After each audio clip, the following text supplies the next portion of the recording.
George, welcome. Thanks. Thank you all for taking the time. Thank you, everybody. Towards the end of CES. Is it the end, the beginning, the middle? I lose track. Yeah, you never really know. No clocks, no daylight. Yeah. One day you wake up in your home. Yeah. That's it. So talking about how data and technology fuels multi-generational branding. I'm curious, WWE obviously been around for a long time. Was data always something that was important to the company, or was there something of a come to Jesus moment?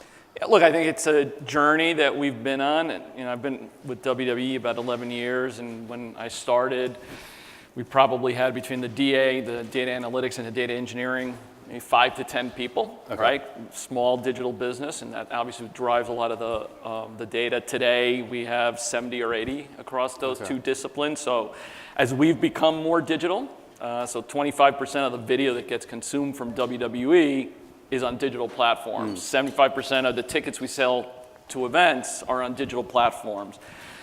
Half of the products we sell, half the revenue from the products we sell are coming through digital platforms. So you have, depending on how you define direct to consumer or digital, a third to a half of our business is now on digital platforms. So yeah, by definition, we are a digital company like everyone is. Okay, and was it something where you had to re-architecture or reorganize any parts of the company to say, okay, we know we have data, but do we have the right data? Are we making use of it in the right ways? Yeah, and I think it's multifaceted. I always joke around, if you find an organization that has a chief digital officer, you're talking to an analog company, right? Because if you're really digital, you're digitizing all areas of the business. So I think that's one of the things, the evolution you've seen is, we've got these centers of excellence, if you will, on the DA or on the digital product side or on the data engineering side, but it's kind of centrally led, but locally distributed within the organization. So each function has that element to it. So that's been part of our journey, because if you would have come to WWE 10 years ago, sure, digital is new. You have to have a chief digital officer where you put everything there because nobody really understands it. Today, if you're going to succeed in that world, you better have that DNA everywhere. Right. Can't just be in part of the organization. So yeah, that's been part of our journey too. Okay, so we had Michelle Wilson on stage earlier, your co-president. Yeah, she's great colleague. Yeah. And we smartest person I've ever worked with. So. Yeah. We talked a little bit about the SVOD service and kind of how that gives you a lot of data that can be really helpful. And I'm curious, heading into the launch of that service, when that was in development, if there was a chicken or the egg of, okay, if we do the SVOD service, we know we're going to get data that will be really valuable, or we want to get data that's going to be really valuable. We're considering doing this SVOD service, knowing that data that gets thrown off becomes a big factor, and yes, let's do that. Yeah, look, so you're managing a public company, you're always kind of decisioning around where do you invest, what comes first. So it's not that conceptually you're like, boy, was data good? We knew it was important 10 years ago, but the question is, how much can you use it? How big is your business at that point in time? The SVOD service, all of a sudden we said, we think this thing is going to be probably our second or third largest business. It ended up being, it's right now the second largest.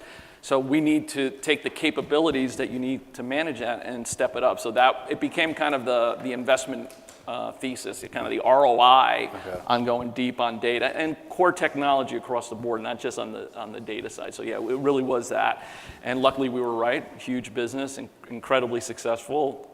Fans love it, and yeah, so that's been fueled the journey. Got it. And can you talk a little bit about the data that opened up for you, and then what that enabled you to do that maybe you couldn't have done otherwise, or would have been really hard to do otherwise? Yeah, so there's a couple of things. If you start what we do, right, every day, and what we've done for 40 years is try to figure out how do you put smiles on people's faces around the world, and as many people as possible. That's literally the job one. So anything we're going to do, including data or digital products, is around, well, how do we use that thing, to put more smiles on more people's faces? And for us, it's really understanding what people like. I mean, when you cut right through it is what really drives the engagement. And so whether it's on the SVOD service, on YouTube, on Facebook, if you're shopping for product on our digital platform, whatever you're doing, all we're trying to do is understand you a little bit better so we can put a smile on your face, or a few more smiles on your face, or maybe you bring your friends and we can put smiles on their faces. And probably the biggest kind of change in perspective for a long time, I think all of us think of our fans or our audience or our consumers in kind of archetypical ways of, is it a man, is it a woman, what age, what ethnicity, right? What data allows you to do is kind of cut away from that and say, that's less important. What's really more important is, what does that particular person enjoy? And you can see that. So the reality is, a 12-year-old boy, a 30-year-old man, a 50-year-old woman may enjoy all the same thing. And for us to try to kind of put them in the bucket based on, again, color, gender, age, probably not really helpful.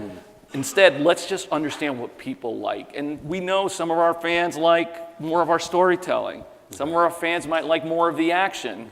We have to feed that, and it's not driven by male, female. It's driven by who you are. And so I think that's where the data is incredibly powerful for us, is understanding that. But also powerful is understanding when you might get too in the weeds on the data and you kind of lose sight of the forest for the trees. Yeah, look, I think culturally, I think if you go to Facebook or Amazon or Netflix, companies that have started digital first, they invest in data analysts and data engineers. Maybe 10% of the people at the company focus on those two functions, but the other 90 are data savvy.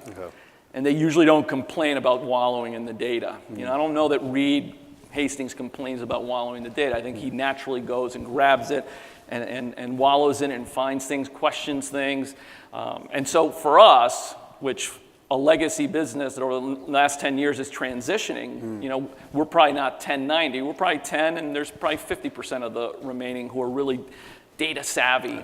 The other 40 bring along a little bit slower, and you find ways to kind of engage them. But I think more and more, the people who are going to be successful aren't the people who are looking for the headline. Just give me the answer. The people who are going to be successful, whatever part of a business you're going to work, whatever you're doing, are the people who are comfortable in the data.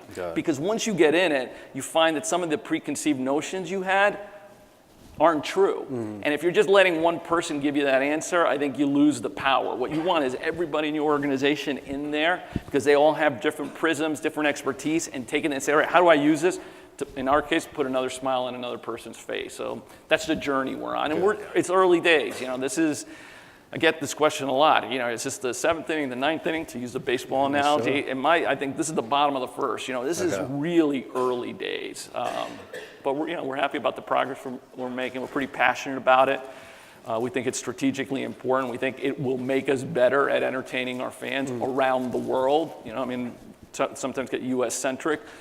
Biggest market for us in terms of video consumption is India. So for us, understanding there's a lot of people. Look, Michelle and I were just talking about the most dramatic thing I've seen in my entire life is what's happened in India in terms of broadband penetration. Right, it went from 50 million in 2014 to it'll be about 600 million this year of people having access to a broadband connection. So it's one of those graphs, Michelle and I are looking at stuff or presenting to the board where we talk about broadband penetration. We had it going up and to the right over the next 4 years.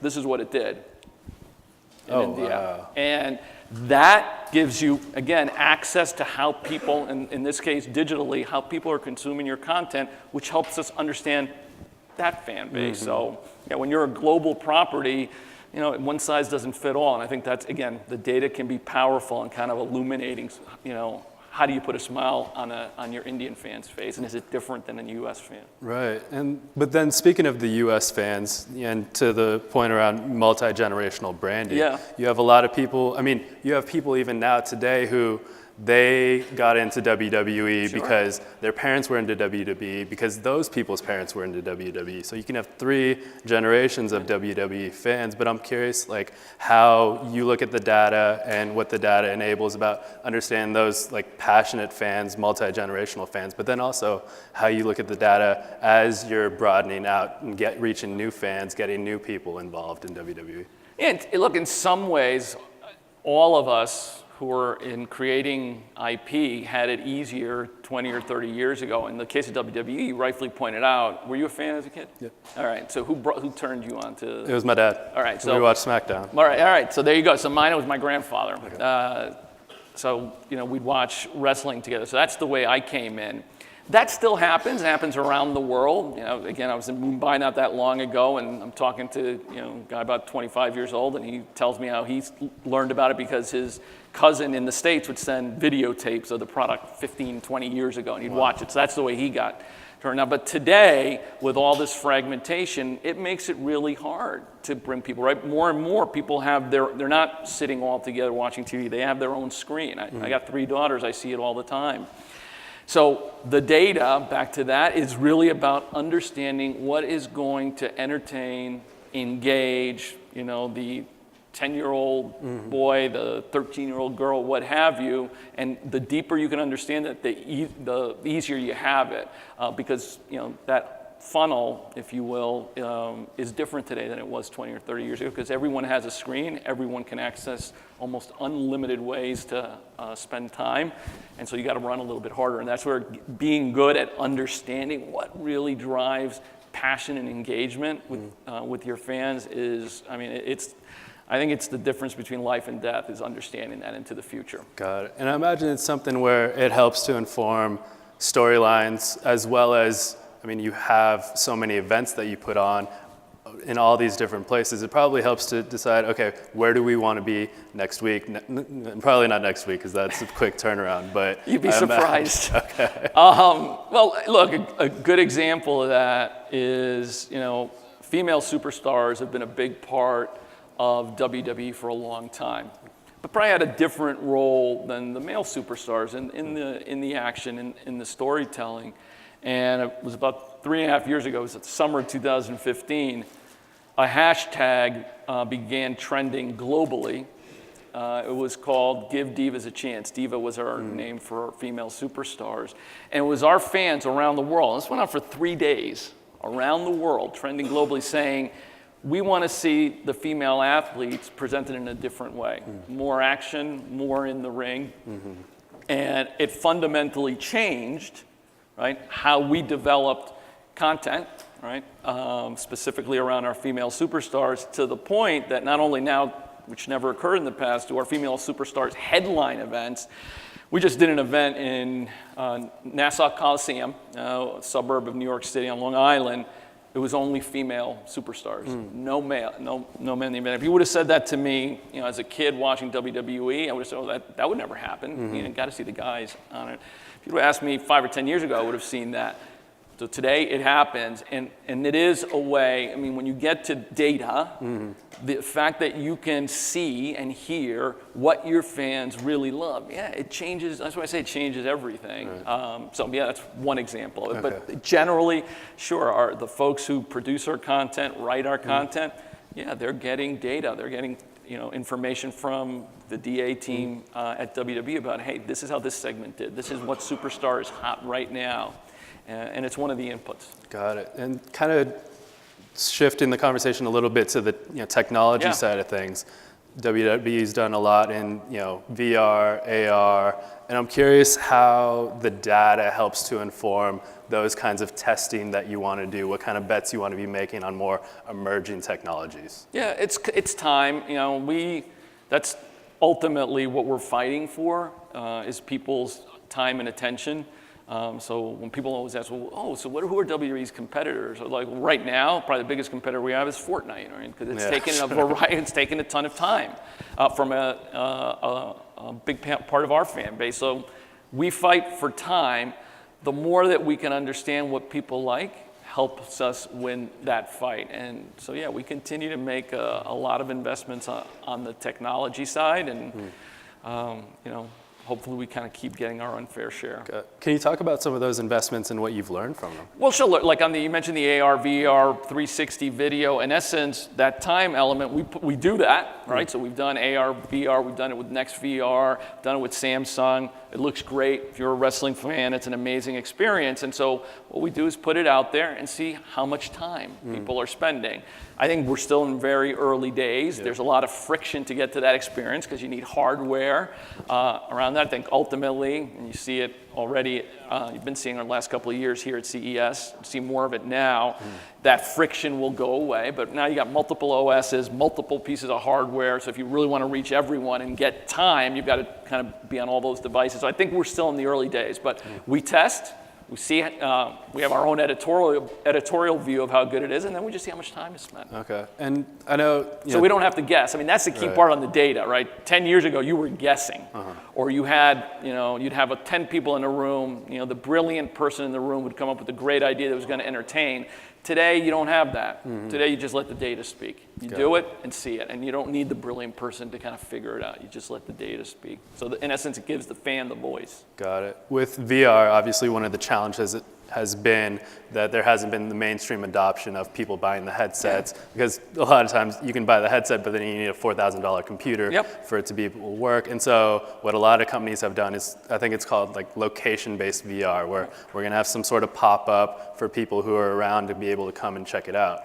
You have opportunities for that kind of thing every week. Without a doubt. Now look, you run into the transactional issues of not every arena that you're in is wired to support that level of bandwidth consumption, right? So that's another element of the friction, if you will, of bringing it to the fan. So you got the hardware you mentioned. Do you really want to walk around with a headset on? Eventually, you won't need to.